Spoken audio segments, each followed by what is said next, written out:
Good evening and welcome to Current Issues. Host Hesham Tillawi. The next story, ladies and gentlemen, is the shoe that was heard around the world. The Iraqi journalist who hurled his shoe, both of them, at the American president. نقترب كثيرا من هذه النهاية. شكرا جزيلا.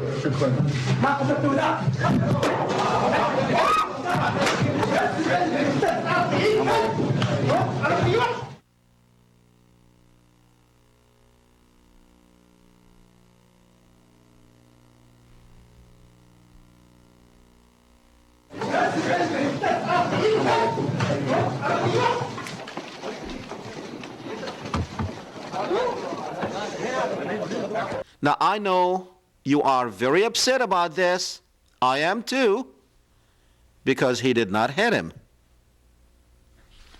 The shoe, he should have practiced first before he attempted that. And I'm sure a lot of you out there probably wanted to do the same exact thing. Now, ladies and gentlemen, what this man had done, the Iraqi people has spoken. They told George Bush exactly what they thought about him, what they thought about his democracy, and what they thought about his occupation. This man had united Iraq, Sunnis and Shiites. This man is a Shiite, but he has many support, huge support in Iraq, huge support around the world, huge support in the Arab and Muslim world. This man is a hero. What you don't understand, to you is probably funny when you see a man throwing a shoe at the president. But in the Arab world, when you do use your shoe to hit somebody, that is the biggest insult. You can't insult a person more. Doesn't matter what you do. Hitting him with a shoe, that is the ultimate insult. And many people in the Arab world understood what this man was doing with his shoe. Now, you know, this man could have had something else, and it would have been much worse than what it is. But he spoke his mind. He became a hero around the world, not just in Iraq. And I'm sure a lot of you, even though this is the President of the United States, and it pains me, ladies and gentlemen, because this man is my president. As much as I despise this man, as much as I dislike this man, as much as I did not want him to be the President of the United States, but I can't help it but feel pain in my heart that our president was hit, well, wasn't hit, almost was hit with a shoe. That is how despicable this president is, and that is how much he had done to this country. Made us the laughing stock of the world. Because this man, with what he had done, that's how much we lost. We lost a lot of reputation around the world, and it was because of this man. Now, I'm going to tell you about our guest, but let me go to the phones first.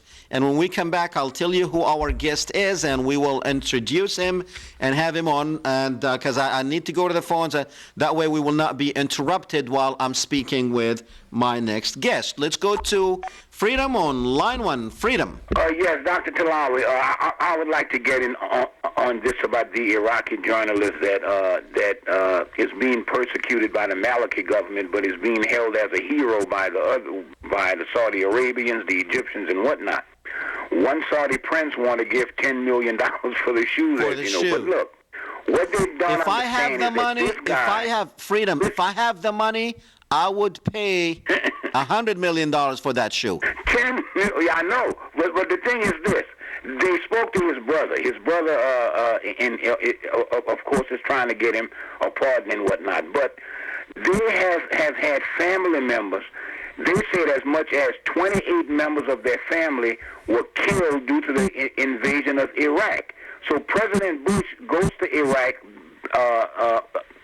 secretly, you know what I mean? His visit is always unannounced. He goes to Iraq. This journalist gets in. 28 members of his family is dead, and about 15 members are seriously injured because of what we did in Iraq. Now, he has more heart to me than the President Maliki and than the Prime Minister, because he's letting George Bush know that he is frustrated, and the whole Arab world is now looking at him as a hero, because Maliki should have had the guts to stand up to Bush and say, hey, look, you've killed thousands of people. We're not going to do this guy nothing, because members of his family was killed due to the illegal invasion of our country by the United States of America. Could you please expound on that a little? And thanks. Appreciate it. Thank you. Well, let me add to that. I think if I was Maliki, I probably would have taken my shoe and did the same thing to George Bush.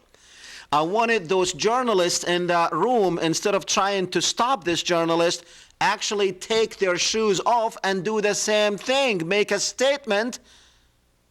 But Montather El Zaidi, he spoke for all Iraqis, those that count. And yes, what he had told him, he said, this is a farewell kiss, you dog. And when you call, it is not like here when you tell somebody, you my dog. No. Over there, when you call someone dog, that is the ultimate insult. That's another ultimate insult. So hitting him with a shoe and calling him a dog can't get any better than that, ladies and gentlemen. Now, I know some of you are upset because he's the President of the United States. I'm very upset because he's the President of the United States. He represents our country. But our country needs to stand up, just like that Iraqi journalist stood up, fearless. He knew he probably would have lost his life. He knew that his career is over with. But he did it. He did it. He stood up. It is time that we stand up and we say, shame on you, Mr. President. Shame on you.